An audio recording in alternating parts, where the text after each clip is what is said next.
Assalamualaikum students, how are you? I hope you'll be fine. Students, today I'll teach you English B grammar page number 159 and 160. Topic is correct use of conjunctions. Students, now let us start. Point number 1. जब दो subjects को and या both and के ज़रिए से मिलाया जाए तो वर्ब हमेशा प्लूरल इस्तेमाल करते हैं. For example, both Salma and I R friends. Next, page number 160. Point number 2. जब दो सब्जेक्ट्स को एज वेल एज के ज़रिए मिलाया जाए तो वर्ब पहले सब्जेक्ट के मुताबिक इस्तेमाल करते हैं. For example number 1, he as well as I is going to school. Next example number 2, she as well as I has finished the work. Next, point number 3. जब दो सब्जेक्ट्स को आइदर आर या neither नार के ज़रिए मिलाया जाए तो जुमले का वर्ब हमेशा दूसरे सब्जेक्ट के मुताबिक इस्तेमाल करते हैं. For example number 1, either you or I am to finish this work. Next example number 2, neither they nor she is responsible for the loss. Next, point number 4. जब किसी जुमले में सच आए तो दूसरे हिस्से में जो के मायने के लिए एज इस्तेमाल करते हैं. For example, incorrect sentence, such boys who are hard working win the prize. Next, correct sentence, such boys as are hard working win the prize. Next, point number 5.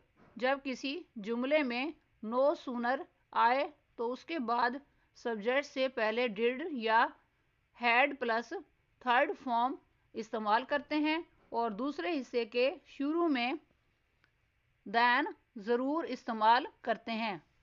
For example number 1, no sooner did he see the snake than he began to tremble.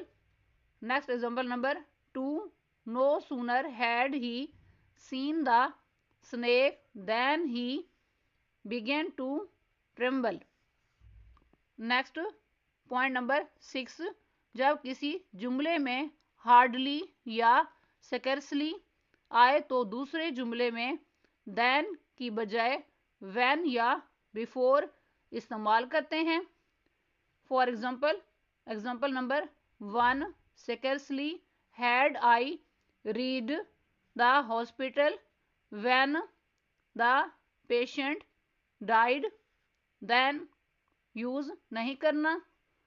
Next example number 2, I had scarcely reached the hospital when the patient died. Next example number 3, we had hardly read there when she began to weep. Next example number 4, we had hardly read there before she began to weep. Next, point number 7. Since के बाद हमेशा past indefinite tense का verb इस्तेमाल करते हैं. For example, she has not come to me since her father died. Next, point number 8. As if के बाद plural verb या सिंगुलर वर्ब इस्तेमाल हो सकता है. For example, she talks as if she were or was a rich lady. Next, point number 9. जब किसी जुमले में वेदर आ जाए तो उसके बाद आर ज़रूर इस्तेमाल करते हैं। For example, whether you go or stay, I do not care. Next point number 10, as well as का भी वही मतलब है जो नॉट ओनली बट आल्सो का है। For example, he is clever as well as nice. Next example, he is not only nice but also clever.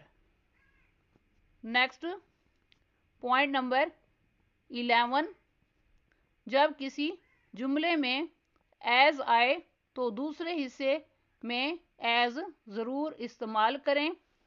For example, incorrect sentence, he is as noble like his father.